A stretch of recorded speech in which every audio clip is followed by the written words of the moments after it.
Hi, Rae. Hi, Andy. We have new merch. We do, just in time for the holidays. One of our incredible listeners, and also, to be honest, my husband, Pete. Our in-house artist. I think that's what Yes. you mean. And also, I think our first sponsor, right? Yes, absolutely. Was so inspired by the bathroom episode that he designed us a new t-shirt, a new magnet, and a new sticker with the fabulous tagline, "Shut your trap." Yeah, I wonder what that means. I guess you'll have to listen to the bathroom episode to find out. I cannot wait to see one of these in the wild. So anybody listening, please buy one and show me. I want to see that this has gone out into the world. Yeah, so it is listed on our website and on social media. So in case you haven't gone to the website recently, it is verdigrispodcast.org.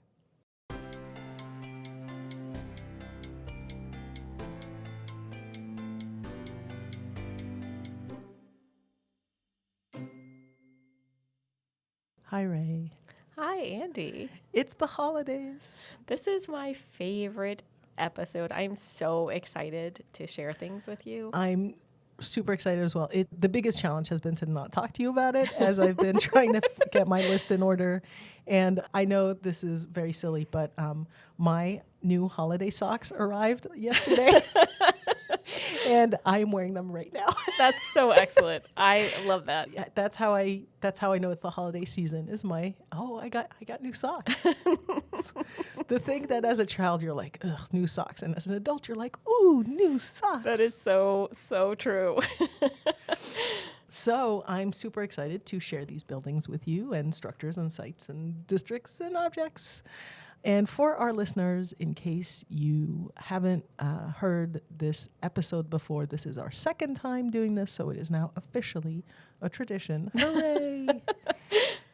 In the United States, we have the National Register of Historic Places, which is our official listing of sites, objects, buildings, structures, and districts that are recognized at the national level. And as we're going to discuss today, it is a very unwieldy list. It is difficult to work with. It is difficult in all sorts of different ways because it is a result of legal precedent and federal regulations and stuff as opposed to what actually makes sense. But it's what we got in the U.S., so that's how we're going to celebrate our historic properties. And I want to just kind of doing a little aside. So the National Register is not things that are just important to people at the national level. So they can be, the proper term is significant. So they can be significant at the local, state, regional, or national level. So it's not all just where George Washington slept, right? Sometimes it's things that you have never heard of. And actually that's my hope, is that some of these Andy and you dear listeners have never heard of, and I can surprise you by telling you about these amazing things. But so that's, I think, one of the biggest challenges about understanding this National Register is it's a list of really cool places that all kind of come in at a different reason. Right. And the rules for being listed on the National Register is it has to be significant under one of four criteria. At least one. It can be more. At least one, yeah. And it has to have integrity, which is something that I'm going to talk about today, too. Yay. Why don't we just go into it, and then we can, I'm sure we will spread critiques of the National Register like tinsel as we... Indeed. Jimmy's on top of the ice cream. Here we go. As long as we don't call them hundreds and thousands, it's fine. I didn't know that was taboo. That's good to know. Yeah. It's Jimmy's or sprinkles. Yeah. I think those are the acceptable terms. Okay. All right, so we're starting with buildings. And would you like to go first? I would love to go first. Please.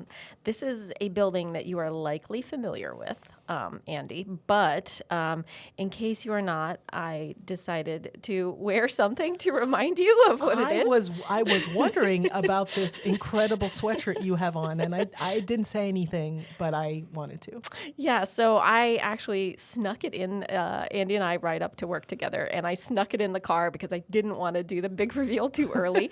I had all my flannel for Flannel Friday, and then I brought this into the booth with us. So, dear listeners, I have on one of my all-time favorite shirts. It's a hoodie sweatshirt that I got, I don't know, 15 years ago, at least. It's dark brown. Yes, definitely. We will have a picture on the website to show you all. And it depicts one of my all-time favorite buildings that's listed on the National Register. It is called Lucy the Margate Elephant. Now, it's a building shaped like an elephant. It is genuinely a humongous elephant on the seaside in New Jersey, constructed in the early part of the 20th century. It is spectacular. You can go inside of it. It was created, oh boy, I'm going to have to remember all this history now. It was created as a hotel, but it has this like portal, so porthole windows essentially that are the eyeballs. That's incredible. And it is several stories tall, and for a while it was actually listed on Airbnb as a place that you can stay. So it's designed as kind of like I guess like an Indian elephant, where it has that sort of structure that's on its back. So it has windows in the side of it, and then you can climb up, and there's like kind of a viewing area on the top. So I'm going to show Andy a couple of images that I took the last time I was there, including one of Lucy's pedicure. So you can see what you think about that. I mean, so you can stay there, right? Maybe not anymore. I don't know that you can anymore. I was getting conflicting information. Oh my gosh, the nails are gorgeous. They're fantastic. They have French tips. Wow. That is incredible. And yes, it is a beautiful elephant you can walk all the way underneath the elephant. It is enormous. And I mean, the thing is, it's not a duck. Right. So it's Right. an elephant shaped building, but it's not a duck because it doesn't sell, I don't know, ivory or something. Right, yeah. And so it's a not duck elephant. I love it. Yeah, and in some ways, I guess it's mimetic. Yeah. But I mean, it was just made to attract people. It was made to be fun. It's, kind of the idea of a circus. It's so cool. Now- It's so cool.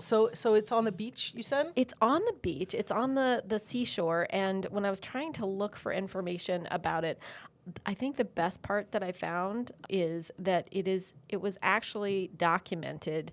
Here we go. This is better than my pictures, of course, because this is the Historic American Building Survey images of Lucy. Gorgeous. Absolutely gorgeous. And I mean, these are, spectacular. And not only did they take pictures of it, but they actually did drawings. So they treated this elephant-shaped building as you would treat any other building. There are plans where all of the stairs are, where, the plumbing Please is. tell me this won awards. I don't know, actually. That is gorgeous. Isn't it fantastic? We will share images of the architectural drawings as well. This is the kind of stuff you would want in your office, I think, right on the wall. Okay, so I happen to have this on my wall at home. Of course you do. Of course you do.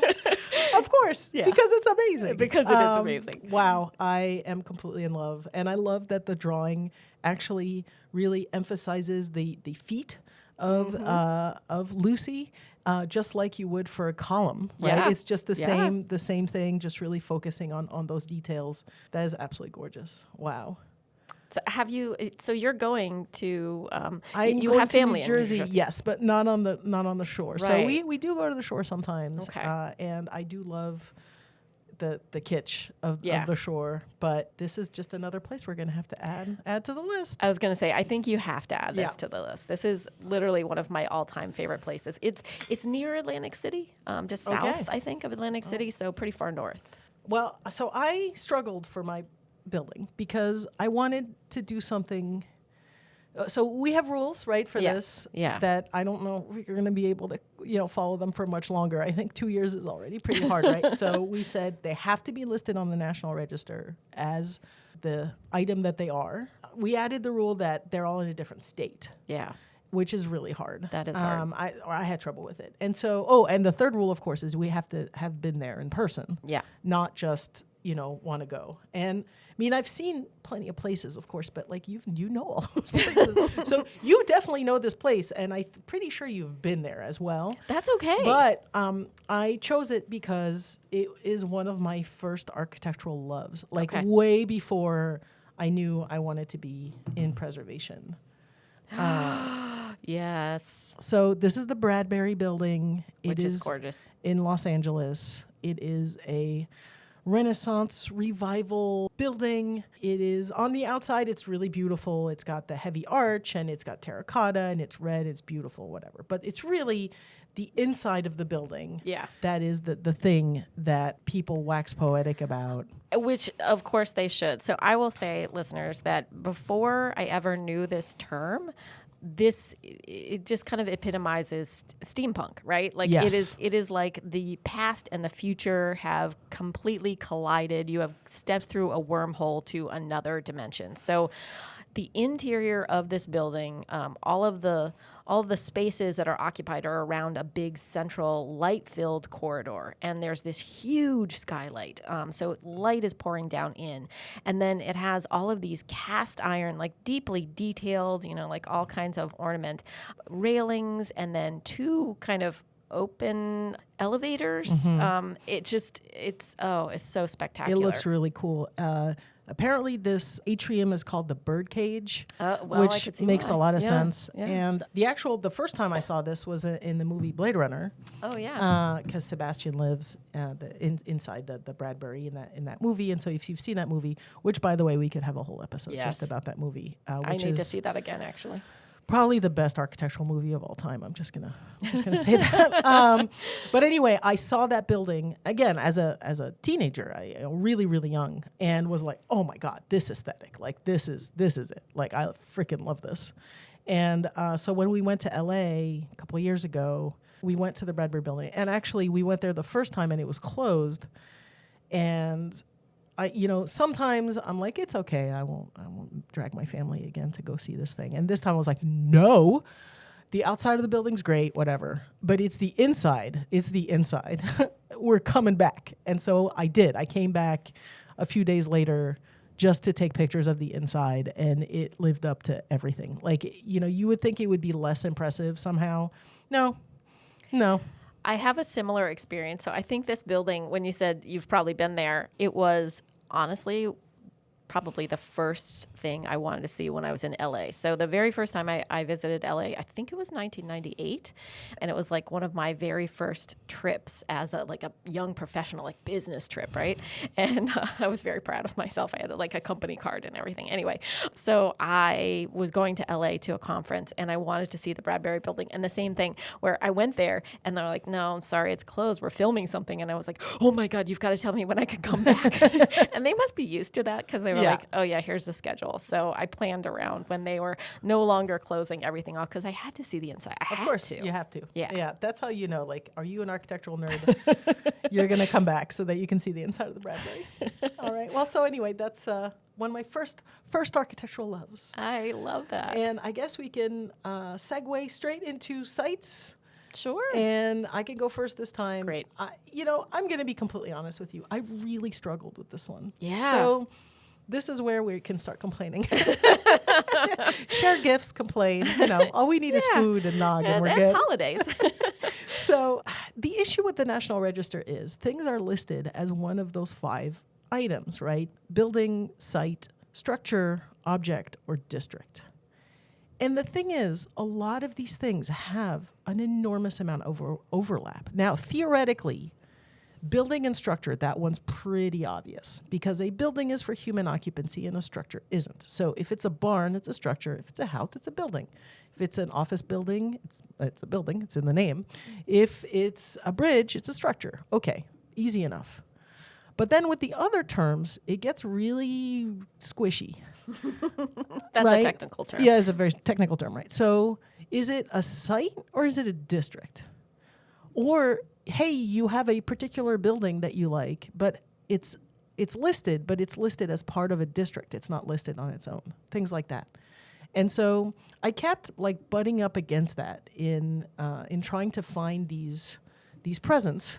And this happened to me for this particular one. So I ended up with a cemetery. I know, shocked. You're shocked. And it's a good cemetery. Okay, I'm going to sound so lukewarm about it. It's the Lexington Cemetery in Lexington, Kentucky. Okay. It is a lovely rural cemetery. So when you think of those beautiful rural cemeteries with the curvilinear roads and all the beautiful trees and all the monuments, and they're just absolutely beautiful. And I have some pictures, of course. And it just looks... Oh, that is beautiful. It's lovely. Yeah, I Here's want to another- go. Here's another one of a nice pyramid-shaped monument. And here's another one. Notice those upside-down torches Yeah. that represent death. Yeah. Torches are a big symbol that appears again and again in cemeteries. Anyway, this particular cemetery is lovely, and I've been there. As usual, we were driving through for a conference or whatever, and as usual, I dragged my family to a cemetery, which is just what I do. And it was very nice. I will say, one of the things that really struck me about this cemetery, and the thing I remember most about it, is it's mostly really flat. Because that part of Kentucky, I guess, is just really flat. It doesn't have a whole lot of rolling hills. And I'm used to these rural cemeteries being very, very hilly. Because usually they're put on the land that's kind of not super useful for other things, which tends to be the really hilly part outside of town. And that's great because it allows for water to run off and stuff. It's kind of a win-win. But in this case, there just wasn't that opportunity, I guess, because it's just not that hilly. And so I remember the day we were there, it was so incredibly hot that after a while we were like, okay, it's time to go. So it's gorgeous cemetery. I recommend visiting it. I will be honest with you and say, like, it's not like the one that stands out the most for me for rural cemeteries, but like basically if you're in Lexington, Kentucky and you want a nice, beautiful, pleasant, historic walk, it is the place to be. And then you can go get some bourbon. Well, that sounds lovely. I know what you mean, though. I really struggled with what is a site. Like the deep philosophical I questions. know, yeah. So on the Park Service website, so the National Register is a program under the National Park Service. And so I went to the National Park Service, and they have if you know what you're looking for, you can search for the nomination. Mm-hmm. But it's hard to just kind of like poke around. And so you can download an Excel spreadsheet, which of course I did as well. And so then I sorted it for all the sites. Mm-hmm. And Yeah, then, I did that too. Yeah, I mean, I figured you did. And so then I poked through to try to figure out like what I was going to share. And it was really hard because I would read things that were sites and I was like, well, is that a site? Is that a landscape? Is that like all the questions? I did the exact same thing. Yeah, exact same thing. Or I'd be like, ooh, this thing. And I'd be like, oh, it's a district. No, it's not. It's listed as a site, but why? Yeah. All right. So for the purposes of the National Register, a site is kind of a specific landscape that you can kind of put boundaries around, but is generally not building centric. Is that? Generally. Yeah. And the one example I didn't use this year, but I don't want to give it away because I might use it next year. It's okay. I'll forget by I then. need to keep it in my back pocket. If it's recorded, you're not going to forget it. So no, I'm not going to say. But there's one where I was like, but this is a district. It's not a site. Yeah. And so anyway, but please continue. Okay. So after all of that consternation, I finally picked a place that is more of a natural site. Also, listeners will not be surprised by that. Yes, doctor, master, naturalist. Yeah. So I like to wander around in the woods. It's the thing. But this is a place that I found, and I don't remember how I learned about it, but I found it pretty early on when we were living in D.C.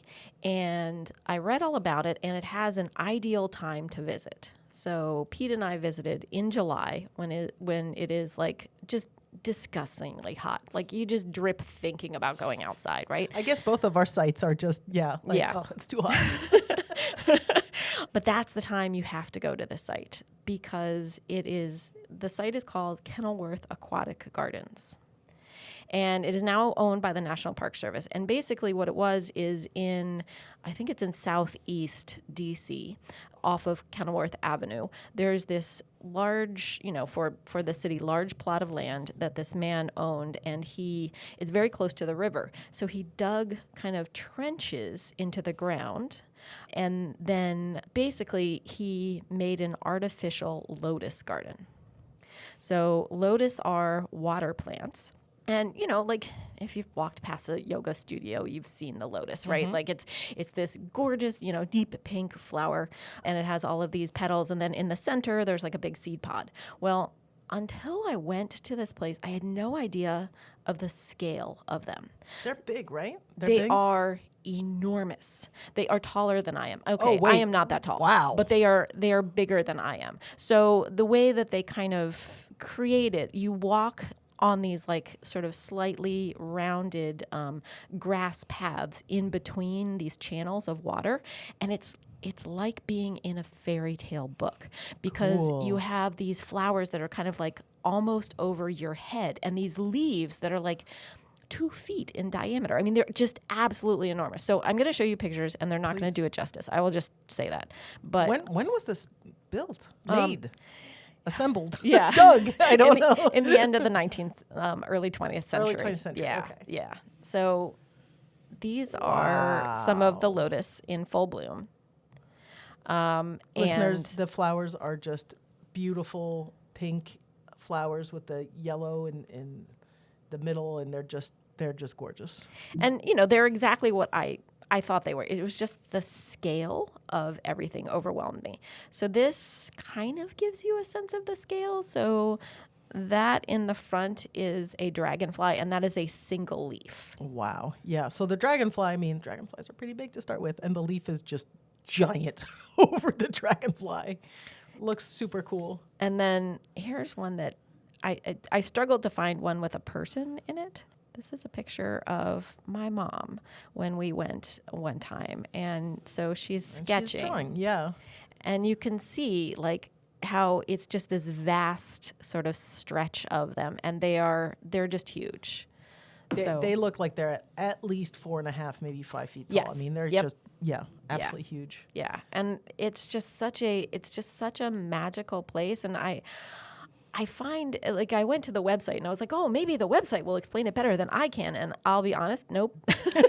Like, it's just a place you have to see. Like, you can't, I don't know, like, you can see how beautiful they are on the website. And we will definitely link to this, dear listeners. But you need like a video of somebody wandering through to show you the scale of things. I mean, it is spectacular. And then they also have like big lily pads and stuff. So, which is, very cool. I will say this is more motivation to, if you are hesitating to go to a historic site, I'm telling you, you can just bring a notebook or a piece of paper and literally any writing instrument you're into, pencil, pen, whatever, paintbrush, it doesn't matter.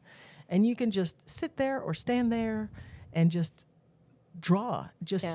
I'm telling you, it is the most relaxing thing, the most pleasant thing, and you will just forget that time is going by. And it is a free present that you can give yourself. And even if you are not into drawing, so I've gotten really into this thing called nature journaling. And nature journaling, there's like 3 ways that you collect data, right? So you can draw, you can also like do numbers or do words, right? And so in numbers, you can collect data, like you can measure how big those crazy big leaves are, right? Or how many, bees are buzzing by or whatever. Or, words, you can kind of try to capture what you're feeling and what you're seeing. Mm-hmm. And, you can kind of do a little bit of all of those. So don't let the, I don't do art kind of thing stand in your way. Just go to a place and just observe and record on some level what you're seeing. Andi is looking at the pictures and I know she's thinking, yeah, I can't quite get it. And it's true. No, you just can't. You have to be there. That is true, but also I am always and always will be more of an urbanist. I like objects more than nature. And so whenever I go, I'll go to a cemetery and there'll be beautiful trees and beautiful plants, and I'll be like, ooh, the stones. It's like when we were on our honeymoon in Hawaii, we're like literally driving in Kauai in this like with a gorgeous landscape, and it's just this waterfront, island and whatever, tropical paradise. And I said, Ben, stop the car. Look at this bridge. It's so beautiful. I have like 25 pictures of the bridge and like 2 pictures of flowers. Now, to be fair, you told me about this bridge before we went to Hawaii this summer, and I stopped and took pictures for you. It's a great bridge. It's a truss bridge, you guys. A great bridge. I still remember it to this day. It's a through truss bridge. It's beautiful. It is beautiful. It is. Okay. You want to move on to objects? I was going to say. So for me, I find the idea of object the hardest. Like, how is it not a structure or a building, right? Absolutely. And so I really, this is one of the hardest for me to pick. And I should have said, I actually came up with a theme of the sites that I selected. So I decided my theme for this year were things that I took detours on road trips to see. So this is one, and I am actually pulling out a physical photograph for this because it's been that Old long school. since we have seen this. This is in Kansas, my object. It has a name. Its name is Big Brutus. I love it already. And so Big Brutus is the largest electric shovel in the world. Oh my God. So here's Big Brutus's website. I love him. And Oh my gosh. this is me in the scooper of Big Brutus. Oh my gosh. Okay, Big Brutus is big. Literally just the shovel part is at least 10 feet tall and 15 feet wide. Like, Yeah. Rae is inside it, and honestly, an entire classroom worth of our students could be in there with it. And not even touching each And other. not even touching, like with personal space and everything. Big Brutus is big, y'all. Yeah. And most of Big Brutus is black with orange for the cabin, it looks like, or for the Yeah. body. I don't know. You have to look at pictures of this. I am immediately in love with this. And at least when we were there, and I assume this is still the case, evidenced by the fact that this is a physical photograph. This was the summer of 1996. So it's been a bit, but you could climb up to the top of Big Brutus. So you could walk up to the top of the shovel. And it is several stories high. So was it for mining? It was. So it was used essentially for one of the worst kinds of mining. I mean, like strip mining, Yeah. and mountain removal. On some level, like I'm fascinated by it. I'm also saddened by it. Yeah. Like what it has done. But this image on It's their not website. Brutus's fault. Yeah. Brutus was just designed that way. But you can see a car Yeah, it kinda, next to it. Yeah, and it kind of looks like an enormous, and I mean enormous, like 5 times as big train car. It Yeah. looks like a caboose with like a bunch of arms coming off of it. It's really, really cool. And it's well, so I don't love scary. heights. And so okay. we Yeah. climbed to the top, and I kind of panicked about halfway up. And Pete was very lovely and was like, "Oh, it's okay, we can turn around." I was like, "No, I'm going to make it to the top." And it was totally worth it. And I think I shook with every single step. And that's, I think, when I realized kind of the enormity of what it could do, right? I mean, I was so many stories up in the air on this mechanical kind of destruction machine. It was... And also spectacular, right? Like just amazing, the engineering behind it. So anyway, Big Brutus, he's I'll see if I can say this right, a Bucyrus Erie model 1850B stands as a symbol of the mining heritage of Southeast Kansas. It's the largest electric shovel in the world, and it is now a museum that pays tribute to the miners and the coal mining of the region. So it is absolutely how our industrial revolution and electricity and everything else. And even, sort of revisiting it now, 30 years later, I think what I think about is how our hunger for what this was looking for, which is essentially like, ancient power, and, what we make electricity out of, it hasn't gone down, it's only gone up, right? And so just kind of the enormity of how our earth continues to change with these sorts of things. So, Well, mine's a lot more pedestrian. That's- literally. yay. I'm so glad.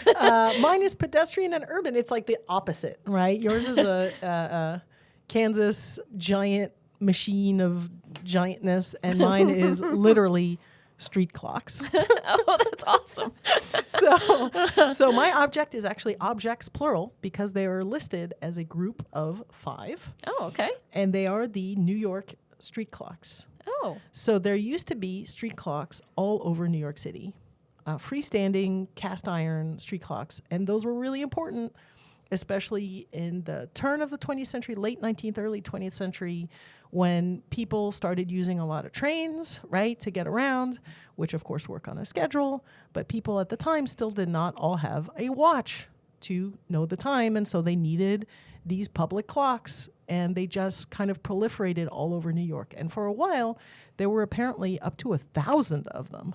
Oh my gosh. Which is just way more than I would have expected.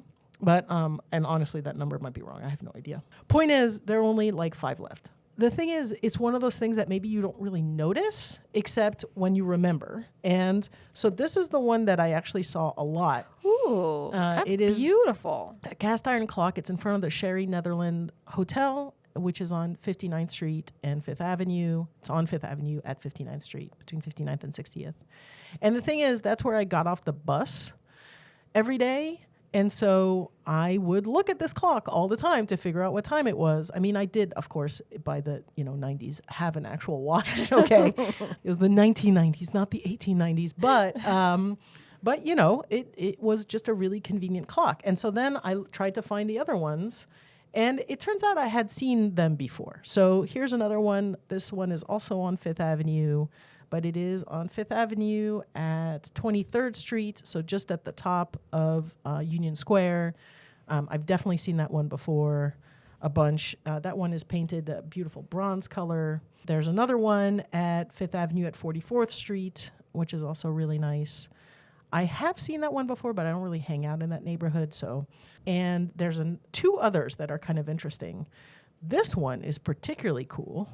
Oh, I love it. It looks like a gigantic pocket watch. Exactly. So it has the fob and the little hook to add it to your pocket. And in fact, it was set up by a watchmaker that was right there and was selling pocket watches in the 1890s.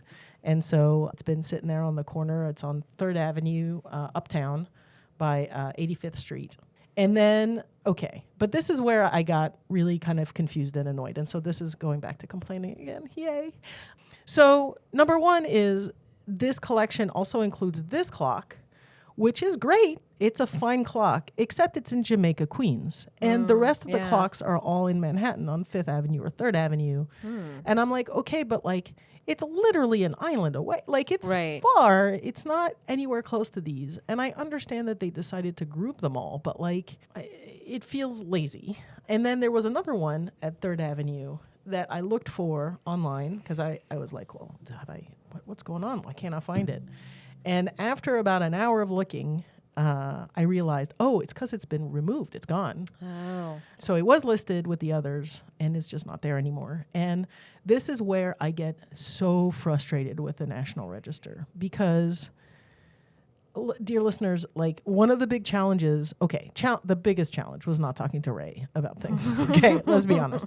But the second biggest challenge, which should not be because I literally have a PhD in this, is I can't find it. I can't find the information. Yeah. Because there's just not a good online repository giving you that information. Not to say the information doesn't exist. It absolutely exists, right? It's all there at the State Historic Preservation Offices, the SHPOs for all 50 states and the District of Columbia, and all of the tribal offices as well. It's just that some of them are digitized, some of them aren't.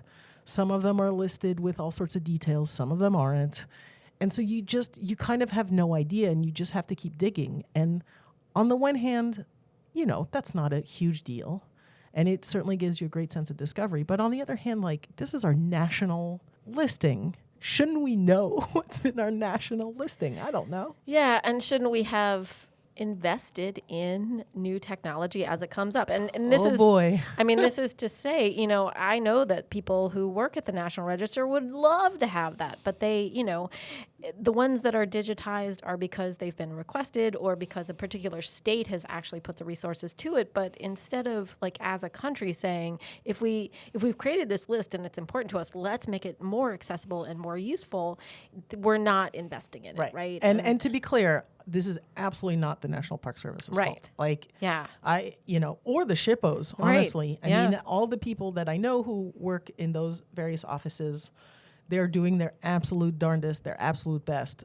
It's not that they're not trying. It's that, we haven't prioritized this as a country. And so the money's not there, the technology, I mean, you've heard my students complain because I'm the one who does the National Register stuff with them. And they're like, oh my God, like it's all like 20 years at least behind the times. Yeah. Honestly, that's being generous. I was just going to say, we're lucky if it's only 20 years. Yeah. And so it's really rough because it's tough to find the information. It's tough to know exactly how to do things because it's all so out of date. And so it gets really frustrating. So anyway, all this to say, go see those clocks.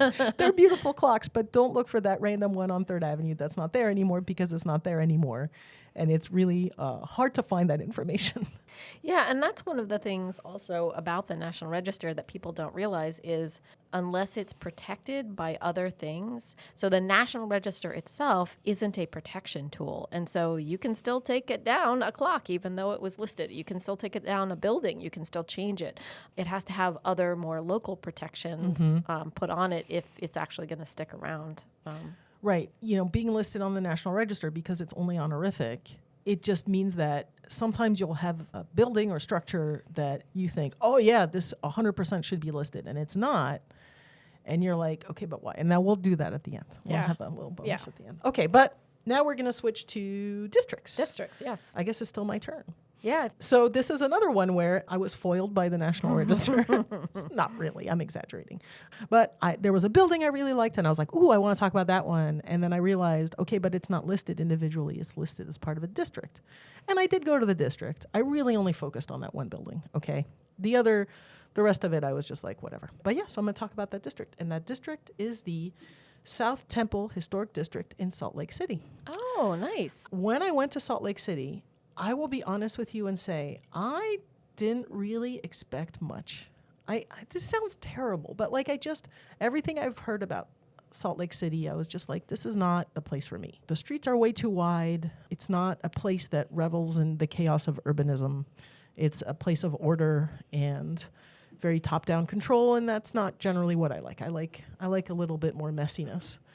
And in downtown Salt Lake City, I didn't really enjoy myself very much. But I drove through other parts of Salt Lake City, and I saw this building, and I literally was like, okay, I got to stop, and now I got to go get out of the car and take pictures. So I'll show you the district first, because it's got lots of cool buildings. Yeah. It also has a bunch of, so this is a cathedral, so a Catholic cathedral, obviously, which is quite beautiful. And you can immediately tell the time period of this district, which is the 1880s, 1890s. It's a sandstone, sort of symmetrical, light-colored building. It feels to me like very typical of what I would think of as being a cathedral, right? With matching towers and some Gothic flourishes and a big rose window in the center. Right, and it's got that Romanesque entry and And here's another one. This is a mansion, and it's very classical mansion. Here's another one. Oh. This is a Presbyterian church, which is beautiful Gothic building. Here's another one. This is the Kahn House, which is in Victorian style. I mean, it's a house. It's a mansion. It's huge and really impressive. It's got a great pointy tower, Queen Anne kind of thing. And here's another one. This one's a chateau-esque mansion in the neighborhood. And so you can see what the buildings in the neighborhood are very, very cool. Yeah. Don't get me wrong. They're all, they're all really nice. They would all be worth highlighting. But the one that I love is this one. You look at it, and from far away, it doesn't look like much. From far away, it looks like an institutional building. It could maybe be a high school or a post office or something like that. It's just a big rectangle. But from up close, you realize, oh, no. This is Egyptian revival amazingness. This is so nice. Oh, my gosh.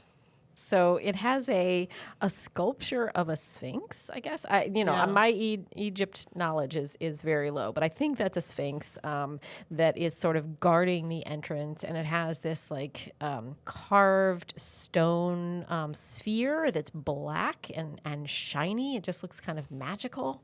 Oh my gosh. And in the columns, you can see it's got like the palmiform columns, Yeah. and it's got the winged sun at the top. And oh, by the way, this is a Masonic temple. Okay. And so it's just this gorgeous Egyptian revival building. And honestly, it is one of the best Egyptian revival buildings I've ever seen.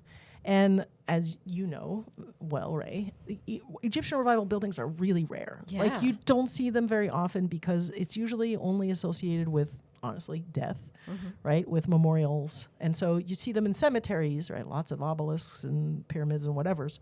But you really don't see it generally as like for a building, just a regular old building. This one, which makes sense, right? It's a Masonic temple, and it's all about mystery and all that, secret society stuff. So it works really well, and it's just a picture-perfect example of Egyptian revival. Anyway, I oohed and awed and spent like 20 minutes taking pictures until I was told no. Everybody's hungry, Please, right? please stop. Like, enough. Yeah. That is, thank you for sharing that. I now want to add that to my lectures about Egyptian revival. Yes. I have many pictures. It's a very cool building. And I've been to Salt Lake, and I don't think I saw that building. So You have to drive there. Like, Oh, it's okay, not that's in the why. very downtown Yeah. area. Yeah. Yeah, very cool. All right. Well, as I said, my theme was, detours on road trips. So none of my stuff is actually very urban. The Aquatic Garden is probably the most urban because it's actually in the district. That's fine. Most of mine are. So we balance each other out. So my district is, I was surprised actually because well, first of all, I didn't know if this would be listed, and then I wasn't sure quite how they would list it on the National Register. So when I found it, I was pleasantly surprised that it's listed as a district. It is called Bottle Village, sometimes referred to as Grandma Prisby's Bottle Village. So it is Tressa Prisby is a woman who lived in California, the Simi Valley, so very hot, dry, and she had 1/3 of an acre lot, and in 1956, she started building buildings, and she built them out of concrete and old bottles. They create this almost like a stained glass window effect on the Right. inside. There's a million. So this is a Earthship, isn't it? It's not an Earth ship, because an Earth ship is, the intention is to kind of make a human terrarium, basically. Like, All I need is a hamster wheel. Pretty much. I mean, because it's like a self-contained, like Right. living. This is just meant as like a beautiful way to reuse trash and to create something artistic out of trash. And so I will show you some of the pictures, and maybe you can describe them. Okay, so maybe it's not for living like Earthships, but it has that same aesthetic. I think that handmade mosaic aesthetic where you use those bottles to make this stained glass effect and make these geometric shapes from the windows. And so if you are inside the base, then you can see the light refracting through those different glass bottles of different colors, and it creates this kind of beautiful abstract light mosaic. It's gorgeous. Yeah, and I think what I like about it is, so I really like what they call outsider artists. People who aren't necessarily trained in art, but they have a need to create. And I particularly like people who, because I'm a buildings person, who do this and then like create their own world. So essentially, she starts with one building and then just keeps building. So from 1956 until 1981, I think, she was quite old by the time. 1981, at the age of 85. So she just continuously adds to her kind of collection of buildings. There's a wishing well. There's a mosaic walk between these. She just... So did she live in this, or was this just art that she built? They are, I think, places she visited, but I don't think she lived in them, because they describe them as shrines and follies. So I don't think she physically lived in them. I think the first one was actually created as like a garden shed, and then she just kept going. There's a million different pictures. So when you go to their website, it's Bottle Village at Weebly.com. So they have different photo galleries. And the photo galleries are just different people's take on all of the buildings. There's not like a great map or anything. There's just different people's like incredible kind of Like personal photos and Yeah. stuff. Yeah. Man, these are great photos, though. Yeah. So there's, and there's just so many different buildings. And I think I just love it because is it an artistic piece? Is it a structure? Is it, what is this? It's just a whole bunch of things. So they put it under as a district. It's like, this was one of my favorite Lego ads. I think it's from like the early 80s. And it's a kid, and she's got like this Lego contraption that she made. And she's got this big smile, gap tooth, of course, because she's got like 2 missing teeth or whatever, right? And the tagline says, "What it is beautiful." Oh, that's And awesome. like, that's how I feel about this, right? Is like, it's just creativity. It's just pure human creativity. Yeah. Just for creativity's sake. And like, I love that. I love that a lot. Very cool. Yeah. That is definitely worth a detour. It's It's also kind of inspirational. It makes you want to like create your own. Of course, here in Virginia, where humidity is at like 1,000% all the time, maybe not so much. Well, I mean, most of it's set in concrete, so I don't know about the bottles, but you can certainly make the mosaics, Right. And I Well, will with the admit- bottles, you would set fires if you're not careful, Well, right? that's true. Yeah. Watch out, you guys. Like, what glass can refract light, and then you could literally cause fire. So please be careful. I was actually more worried about thinking that you would just create a mosquito factory because like every little bit of water Oh, that would God, collect can in the you bottles. imagine? Yeah. Oh man, that would be a mosquito factory. Yeah. No, thank you. Okay, well, maybe not in anywhere that has, that ever gets over like 50% humidity. Just in the deserts. But you can make, concrete like stepping stones for your Oh, yeah. garden out of, broken stuff and everything. So it's anyway, someday I will have a concrete monument with broken stuff. Mosaic Yeah. insanity. That Yeah. sounds awesome. I might have some of those things being saved up in the shed right now. Just saying. I won't tell. All right, so I guess it is my turn to turn us to structures. And this is where, like I said, I keep struggling with, is something a structure? Is it a piece of art? Is it an object? What is it? So the one that I chose is literally something that Pete and I saw on our very first road trip together. And we have some really good memories of this place because right before we went there, we stopped at a roadside fruit stand, and we got an entire bag of cherries. And so, Oh man, that sounds amazing already. so this was it's in Washington State, where they have really good cherries. And we kind of sat at the top of this hill at this memorial, and I think I have to admit to spitting cherry seeds. So if there are cherry trees, I'm sorry. Or That was us. are you? I don't think that's necessarily I'm sorry, but okay. So this place is called the Stonehenge Memorial at Mary Hill. So in 1918, there's a man named Sam Hill, and he creates a memorial to the soldiers who were killed in World War I from this county called Klickitat County. Sorry, I apologize for that. In Mary Hill, Washington. And so it is an exact replica in size and scale of Stonehenge that is in England, with the exception that Stonehenge in England has fallen apart, so it's a ruin, right? So this is a recreation of the Stonehenge. And Oh wow, so it's like Stonehenge the way it would have been before it became a ruin. yeah. So, and here's Wow. our It looks pictures. cool. And I mean, I love Stonehenge mostly because I love the movie Spinal Tap. And so have you seen the movie Spinal Tap? many times. So do you know the 18-inch Stonehenge? Uh-huh, Okay. yes. Guess what our first daughter's first Halloween costume was? She was an 18-inch Stonehenge. no, killer. If she was like little potato baby, Oh my and gosh. she was like 3 months old, and That is so she great. was an 18-inch Stonehenge. This is not 18 inches. This No, is no. full So scale. this is full scale. Full scale, and it looks like super regular because it's not ruins. It's like, I guess the way it would have looked. So how historically accurate is it? Do we know? I think it is pretty historically accurate. I mean, I don't know that he used the building techniques. Like, it wasn't experimental archaeology. I think he used modern techniques to build it.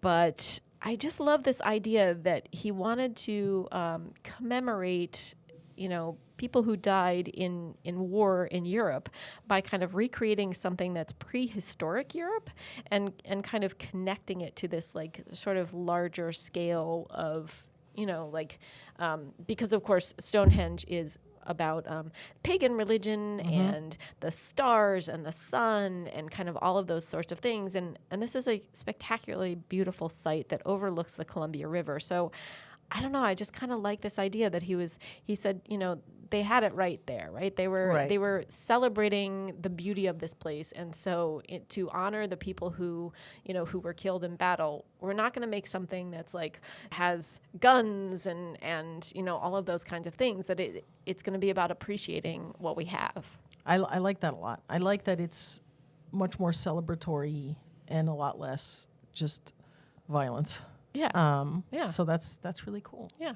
And like I said, it may have a lot of cherry trees around it. So no, but seriously, how much Spinal Tap did you sing on the way there or the way back? Oh yeah, absolutely. Okay. Absolutely. Yeah. Okay. Yeah. Excellent. Yeah. I mean, I think probably everybody there did. I mean, I quote that movie all the time, but none of my students get it anymore. So maybe it's ripe for a comeback. I would love that. I would love that a lot. All right. Well, I guess it's my turn. Mine is, it's not urban. It's in New Hampshire, so it's by it's by definition not urban. But it is one of my favorite structures, and I've been there a lot, even though it's in the middle of nowhere in New Hampshire. So I've been there a lot because this thing benefited from transportation enhancement funding back in the day. So back when I was working for the Transportation Enhancements Clearinghouse in the early 2000s, I went up to New Hampshire and took pictures as it was being restored. And I've gone back up there another 3 times or something, which is crazy because, again, it's in the middle of nowhere in Hopkinton, New Hampshire. It is close to the highway, so it's not super far from the highway. So if you're thinking of doing a little detour, it's in a cute little downtown in Hopkinton, New Hampshire. And it is this structure right here. It is called the Contoocook Railroad Bridge. Oh, it's lovely. It is a covered bridge. And first of all, it looks like adorable until you realize this thing is a beast. So this is the oldest extant covered railroad bridge in America. Wow. It has survived a bunch of stuff, including hurricanes and floods and all the things. And I want to emphasize again, this was a railroad bridge. This is a covered wood railroad bridge. Locomotives and stuff went on this thing. And the inside of it really shows you how it works because it's a double town truss bridge. It's gorgeous. It shows you its full structure on the inside. It is gorgeous. The first time I saw it, I was like, wow. I have, again, hundreds of pictures of this thing. Just hundreds of pictures. So, listeners, it looks like you're inside of a basket, right? So there's these huge pieces of lumber that are crisscrossing the inside in order to create this super strong structure to allow a railroad car to go through it. It's just, I remember as a kid, people always talking about how cool covered bridges were, and I was like, nah, whatever. And then when I saw one, I was like, oh, now I get it. It's not the fact that it's covered. It's what the structure does. It's so elegant and so amazing. Now, I am going to have to, after we have this recording, I'm going to have to look it up because I twice ran, oh my God, that's great. So, yeah, I just showed Rae a picture of my younger daughter reveling in this bridge. It was also snowing the last time I was there with my kids. But it also shows the scale of it. People think covered bridges, they're cute and they're small. No. This thing is freaking massive. So I may have actually seen this. Ooh. As a matter of fact, I may have run through it because 2 times in my life, one of my very good friends, Elizabeth, convinced me to run the Covered Bridges Half Marathon. And so we went through a whole bunch of covered bridges. It's up in New Hampshire. So I'm going to have to look it up. Yes, please do. It is just an absolutely magical place because it's just, I think we tend to forget sometimes that how the engineering of these things is so impressive, and especially this is why I love this particular time period, like the late 19th century, in architecture, in technology, in everything. It's like the linotype machine too, and all these other things. What I love about it is how visibly mechanical they are. I love how like you can see how people were like, okay, well, we need to make this ultra strong and we need this to work this way and deal with these stresses. And like, it's right there. Like you can see it. And it's, again, that kind of steampunky aesthetic, I guess, that it just really appeals to me because you can see all of it right there on the surface. And that's one of the reasons that I sometimes get frustrated with other kinds of art where all of that is hidden. I like seeing all the armature and stuff. Yeah, I agree with you. I think what I love about it is that the beauty of it isn't covered up, right? The beauty of it is how strong it is and how that works. And you don't have to decorate that to make it. There's no need for decoration. Yeah. The decoration is the bridge. Yeah. Yeah. Yeah. And the scale is spectacular. Thank you for showing me that picture. Cool. That was wonderful. Is it time for the bonus? I think it is. Okay. So we're going to go back to complaining first. So, our bonus is sort of, things that, well, it was going to be things that were on the National Register that we were like, what is this? But we realized that that's not really not really much the of a problem. No. I mean, everything you think like, what the heck is this? And then you look it up and you're like, oh, this is really cool. Yeah. So, like, even if it's like something where I'm like, okay, I don't really care about this, especially for the stuff, okay, I'm going to sound really awful here, but there are a lot of sites in particular that are archaeological sites, and like that's not something that I'm particularly into. But as soon as you read up about it, you're like, oh, well, this is the most important site for this group of people historically, and you're like, okay, well, that's really important. Like all of it's really important. If it's listed, the problem is more, number one, it might not be there anymore, which is not fun when you're like, oh, this sounds amazing, and then you look it up and you're like, nope, it's gone. But the bigger issue is all the stuff that's just not on the National Register. Yeah. Yeah. So we decided to surprise one another with what I was calling the shoulda, woulda, coulda list. Yeah. The stuff that should be there. And I think, part of the problem is to be listed on the National Register, you have to be nominated. Yeah. And, if it's privately owned property, the private owner of the property can say, no, I don't want it. I don't want it to be listed. Once it's on there, you can't take it off. But you can, as a private owner, be like, I don't want it to be on there. And so, unfortunately, what that means is, there's tons and tons and tons of properties out there for one reason or another that are just not on the National Register. Right. And because the National Register doesn't protect things, I feel like more things should be on the register because it doesn't restrict anything, right? It's it's just we get to know about the really cool, unusual, spectacular histories. And this is where the very unwieldy nature of the National Register gets in its own way, because it is so hard to nominate a property to the National Register. Like, it requires a whole lot of knowledge, a whole lot of research, a whole lot of money, honestly, to just put it together, and time. And then for what? Right? If you're nominating an individual property, it means you get to put a plaque at your own expense on the front of your property, and that's it. And so a lot of people and corporations and stuff rightly are going to be like, well, I don't really want to bother with this, and so they don't. But as a result, there's tons of really fantastic properties in the U.S. that are just not listed on the National Register. The other confusing part, of course, is, that's the way that our government is set up means that there are state registers, and there are city and county organizations too. And so, depending on how powerful a particular entity is, if you're a major city, you can, force the preservation of properties, even if they're not listed on the National Register. And so people will bypass it too, to just be like, well, why bother? Yeah.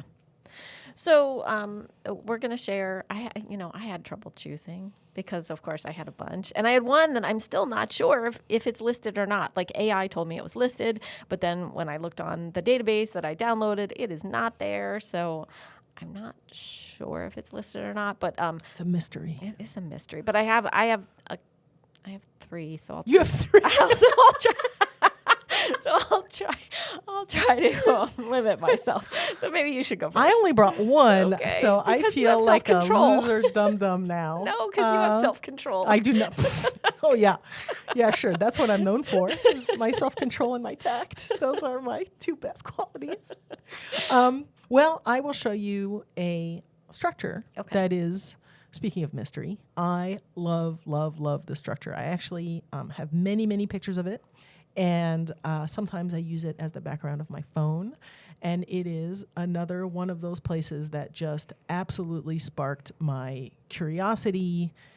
And I love it. And it's kind of good that it's not listed, because then I would have had to kick off the clocks, because it is in New York City.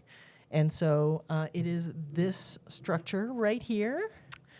Which is the AT&T Long Lines structure building, technically, at 33 Thomas Street in downtown Lower Manhattan. Wow.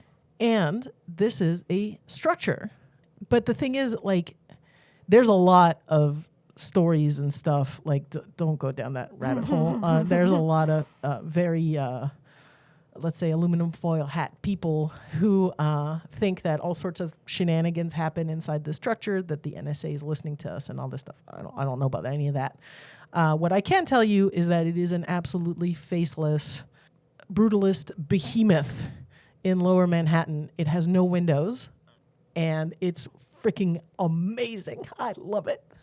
Yeah, it looks like something out of DC Comics, right? Like, Absolutely. Like, this is Gotham, right? This is like, this looming kind of tower. It has these like jutting rectangular openings that I guess are, I think they're vents. Ventilation. Mm-hmm. Yeah, that's what I was guessing since you told me what it was.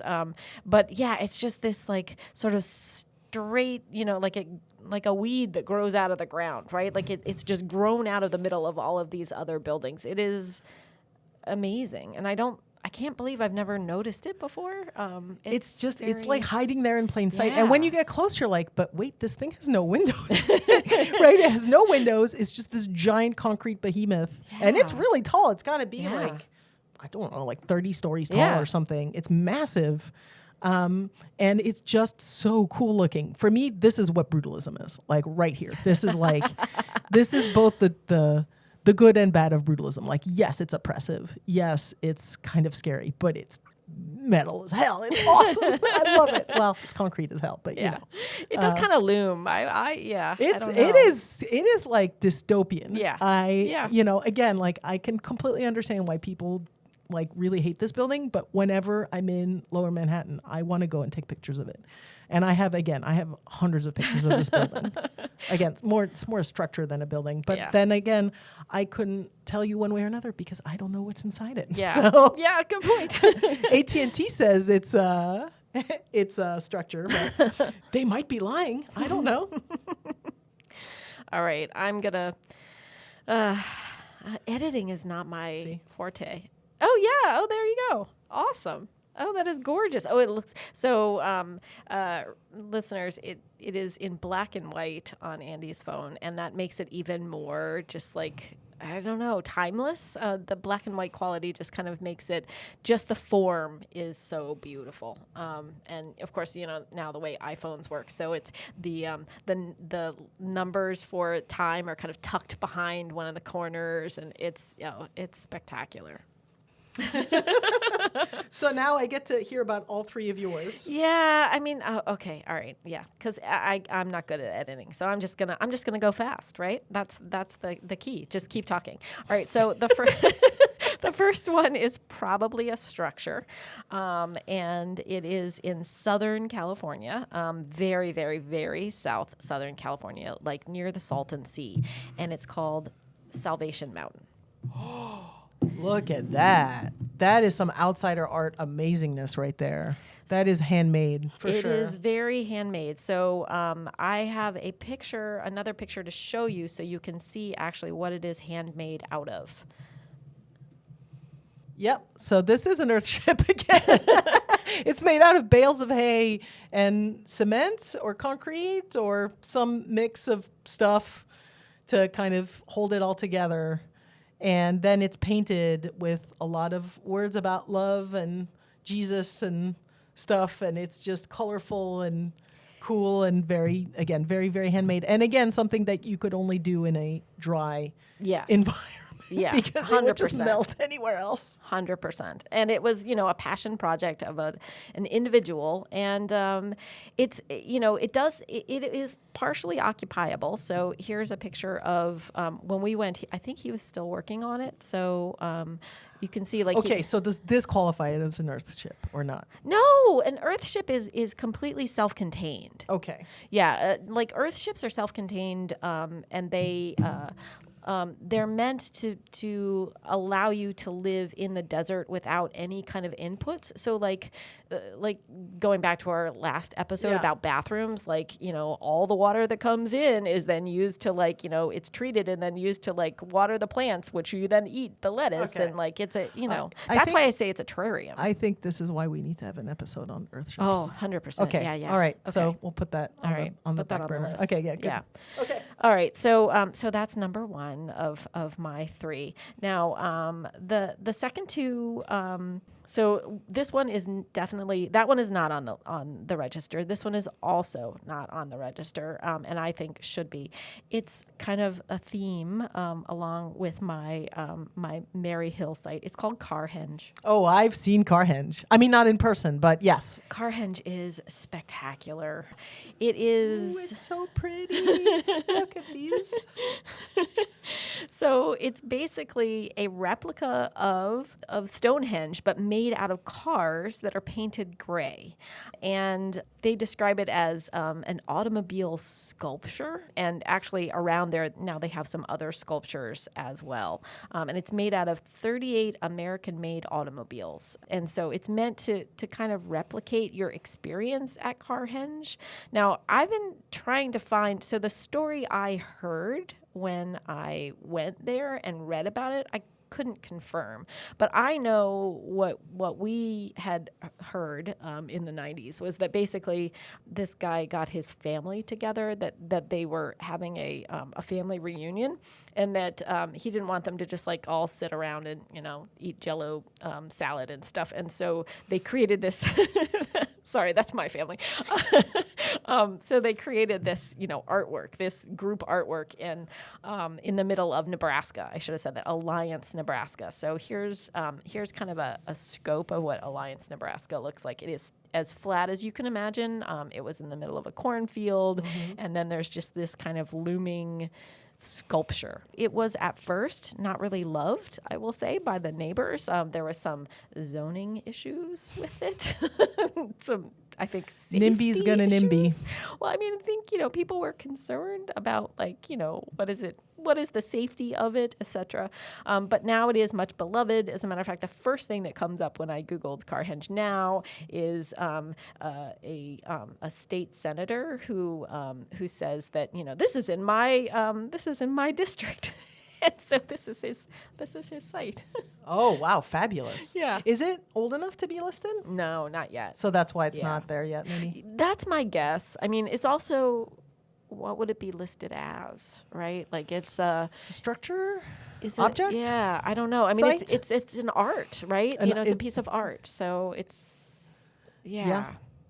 This is why the categories are meh. Yeah, I mean it's tough, but anyway, it's a super cool place, and so it's in a place of Nebraska that I'm guessing most of our listeners have never passed through, and yet, according to this guy's website, about 100,000 visitors come every year to the Carhenge Art Festival. So people come. So anyway, I think this is super cool, and yes, it is too young for the register. The register, unless something is extraordinarily important, it has to be at least 50 years. So yes, listeners, I am eligible. I'm still waiting for my nomination. But anyway, so this was constructed in 1987, so we have a little time to wait. Yeah. Not much longer, though. Yeah, yeah. And the last one is the one that I wanted to talk about it, and AI told me, yes, it's on the register. But then every one of the things that came up was not a register listing, and then it was not on the spreadsheet that I downloaded. So maybe somebody in Texas can correct me. But the one that I wanted to talk about is called Cadillac Ranch. And so Cadillac Ranch is it was created as an art installation. And I've seen this as well. yeah. So listeners, you would recognize this too. I mean, there's a lot of car-centric art in the U.S. and you've seen Carhenge, but you've seen this one too because imagine Cadillacs with their head in the ground like ostriches, and they're tagged all over with all sorts of art, and they're just like standing there in a row in this again kind of desert-like environment, very flat environment, and they're very striking. Yeah. So this was old enough. So it's near Amarillo, Texas, and it was created in 1974 by actually a group of guys who were artists and architects. And they don't really explain why, but they do say that they're all inclined at the same angle as the pyramids of Giza, which I'm not really sure why that matters, but there you go. It was created as an art installation, and it was created for people to interact with it. And so it is tagged with, like all kinds of ever-changing graffiti, which I think I love about that, and I think I would love to have a site on the National Register that was changing. You know what I mean? That right, because that goes against that goes against the idea of integrity, which. Okay, so all this to say that I think we should have a conversation later on in the year to figure out how we're going to change these rules for next year, because it's so limiting to think about things that are just on the National Register. And, things like this where, as you said, it's ever-changing, and that's part of the appeal is that it's ever-changing. It's interactive, right? Yeah. And so therefore things are not going to stay static. They're going to keep being altered over time. Those are things, as well as things that are less than 50 years old, that are really kind of exciting too, especially because it's at that stage that things are most at risk, right? It's at that stage that things are most likely to be out of fashion and people don't really have a use for them. And so that's when they tear them down. And then once you get to that 100-year mark, usually it's like, oh, wow, there's only 2 of these left. Let's preserve them, right? Or sometimes there's none of those left because we tore them all down. I don't want to switch this to a most endangered thing because that gets really dark and sad and that's not a good time. But I don't know. I think we maybe can talk about this in a later episode. Yeah, I think we should because, I agree with the idea of having rules and having, kind of boundaries for what is and isn't something that we want to pour our resources into saving. But I feel like sometimes we've limited ourselves out of some of the more interesting kinds of spaces because they don't fit neatly into this kind of construction that we have. And if the bigger goal is to kind of save the multiplicity of perspectives and places that are wonderful, then maybe we need to kind of think about ways of maybe stretching that a little bit. Right. So listeners, if you have any ideas, please let us know. We will tweak the rules, but again, the tradition has been set, so now this is going to happen. It's okay if we switch the rules a little bit, but it's gonna and they can evolve. Exactly. Right. We don't need all 7 integrities. It's fine. And with that, listeners, we bid you a wonderful holiday season. Enjoy all the food and drink and presents and family. And staying warm and maybe, either having a fire or watching the fire on TV, whatever it is you do. I love that crackling log. We have that as an app on our television. Yeah, it's fantastic. So we didn't pay money for it, but we do have it. Whatever coziness you enjoy for this season, we wish you the best, and we will talk to you again in January. All right. Bye, Rae. Bye, Andi.